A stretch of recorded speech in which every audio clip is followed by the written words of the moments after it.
BA भाग तृतीय में हम सामाजिक स्तरीकरण अध्याय का अध्ययन कर रहे थे, जिसमें हमने सामाजिक स्तरीकरण की परिभाषा, उसके विशेषताएं तथा सामाजिक स्तरीकरण के आधारों का अध्ययन किया। आज हम सामाजिक स्तरीकरण के स्वरूपों का अध्ययन करेंगे। देखिए, सामाजिक स्तरीकरण के स्वरूप सभी समाजों में एक जैसे विद्यमान नहीं है। जैसे भारतवर्ष में ऊंच नीच का आधार जन्म या जाति से होता है, लेकिन यह है जन्म या जाति आधार अमेरिका में नहीं पाया जाता। सामाजिक स्तरीकरण के स्वरूप मूल रूप से उस समाज की परंपरा, प्रथा और सामाजिक मूल्य संस्थाओं पर निर्भर करता है। बोटोमोर ने मानव इतिहास में प्रचलित सामाजिक स्तरीकरण के 4 स्वरूपों की चर्चा की, जिनमें है दास प्रथा, जागीरें, जाति तथा वर्ग। कुछ विद्वान स्तरीकरण के 2 रूप मानते हैं, खुला स्तरीकरण तथा बंद स्तरीकरण। खुले स्तरीकरण में आधुनिक वर्ग व्यवस्था वाले समाज जाते हैं, जहां व्यक्ति अपने वर्ग परिवर्तन द्वारा एक वर्ग से दूसरे वर्ग में आ जा सकता है। बंद स्तरीकरण का उदाहरण भारतीय जाति व्यवस्था है। जाति जन्म से निर्धारित होती है और कोई भी व्यक्ति अपने जीवन काल में जाति परिवर्तन नहीं कर सकता। अतः ऐसे समाज को बंद स्तरीकरण वाला समाज कहा जाता है। बोटोमोर द्वारा प्रदत्त सामाजिक स्तरीकरण के स्वरूपों को हम अब गहनतापूर्वक यदि अध्ययन करें तो सबसे पहला है दास प्रथा, स्लेवरी। देखिए, दास कौन होते हैं? दास प्रथा है असमानता के चरम रूप का प्रतिनिधित्व करती है, जिसमें व्यक्तियों के कुछ समूह पूर्ण रूप से अधिकारों से वंचित रहते हैं। अनेक कालों एवं स्थानों पर दास प्रथा का प्रचलन रहा है, किंतु प्राचीन समय में यूनान और रोम में तथा 18वीं एवं 19वीं सदी में दक्षिणी अमेरिका में इसका प्रमुख रूप से प्रचलन रहा है। दास प्रथा को परिभाषित करते हुए हाउस लिखते हैं कि एक व्यक्ति जिसे कानून और प्रथा दूसरे की संपत्ति मानते हैं, चरम अवस्थाओं में वह पूर्णतः अधिकारों से वंचित रहता है तथा शुद्ध व्यक्तिगत संपत्ति की वस्तु है। विपरीत परिस्थितियों में उसकी कुछ रक्षा की जा सकती है, लेकिन एक बैल अथवा गधे की तरह ही है। H.J. न्यूर ने दास प्रथा में दास की सामाजिक दशा का वर्णन करते हुए लिखा है कि प्रत्येक दास का एक स्वामी होता है, जिसके अधीन उसे रहना पड़ता है, और यह अधीनता विशेष प्रकार की होती है। स्वामी को दास पर शक्ति प्रयोग करने की निर्बोध स्वतंत्रता होती है। दास स्वामी की संपत्ति होता है। दास को कोई राजनीतिक अधिकार नहीं होते। सामाजिक रूप से वह तिरस्कृत होता है। दास को अनिवार्य रूप से श्रम करना पड़ता है। दास प्रथा औद्योगिक व्यवस्था के समान ही रही है। दास प्रथा के उदय के साथ साथ कुलीन तंत्र भी प्रकट होता है जो दास के श्रम पर जीता है। आधुनिक युग में समाजवाद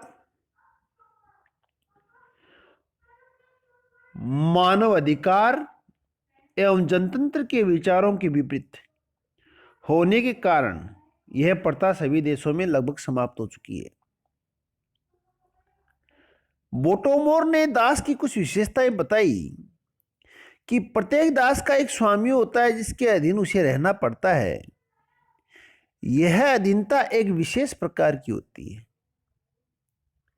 मालिक और दास का संबंध उचित रूप से तभी व्यक्त होता है जब दास पर मालिक का आधिपत्य होता है अथवा दास को संपत्ति माना जाता है।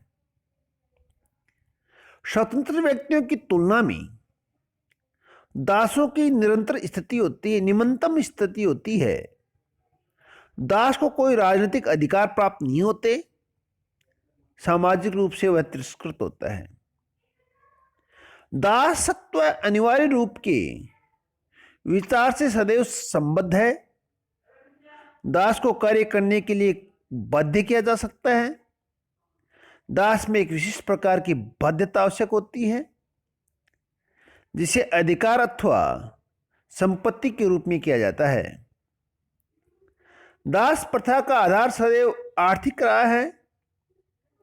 इसके उदय के साथ एक प्रकार का कुलीन तंत्र भी प्रकट होता है और दासत्व के श्रम पर जीता है। यद्यपि बहुत से विद्वानों का विचार है कि दास प्रथा में श्रम की अकुशलता ही दासत्व के पतन के लिए उत्तरदायी है। सामाजिक स्तरीकरण का दूसरा स्वरूप है वह है जागीरें, एस्टेट जिनको बोलते हैं जागीरें। जागीर प्रथा का प्रचलन मध्यकालीन यूरोप में हुआ जिसे प्रथा एवं कानून की मान्यता प्राप्त थी। जागीर प्रथा में 3 वर्ग प्रमुख थे: पादरी, सरदार एवं साधारण जन। प्रत्येक वर्ग की जीवन शैली एवं संस्कृति भिन्न थी। सामाजिक संस्तरण में सर्वोच्च स्थान पादरियों का था क्योंकि उस समय राज्य भी चर्च के अधीन था। नियमानुसार तो पादरी सर्वोच्च थे किंतु उन्हें कोई पद प्राप्त नहीं था, इसलिए वे व्यावसायिक रूप से राजवंश के सरदारों के नीचे माने जाते थे। जिन पादरियों को उपाधियां दी गई थी वे सरदारों से कोई संबंध नहीं रखते थे। कई पादरी अविवाहित थे, अतः उनका कोई परिवार नहीं होता था। परिवार जो कि सामाजिक स्तरीकरण की इकाई माना गया है, परिवार के अभाव में पादरियों की सामाजिक स्थिति स्पष्ट नहीं थी। फिर भी उनके माता पिता के परिवारों के आधार पर उनकी स्थिति का निर्धारण किया जा सकता है। बोटोमोर ने जागीर प्रथा की 3 विशेषताओं का उल्लेख किया। पहली, प्रत्येक जागीर की एक वैधानिक परिभाषा थी। उनके अधिकार, कर्तव्य, विशेषाधिकार और दायित्वों के आधार पर समाज में उनकी एक निश्चित प्रस्थिति होती थी। जागीरों में स्पष्ट श्रम विभाजन पाया जाता था, जिसे कुलीन सबकी रक्षा करते, पुजारी सबके लिए प्रार्थना करते और साधारण सबके लिए भोजन जुटाते। जागीर प्रथा की तीसरी विशेषता, जागीरें राजनीतिक समूह थी। उनके पास राजनीतिक शक्ति थी।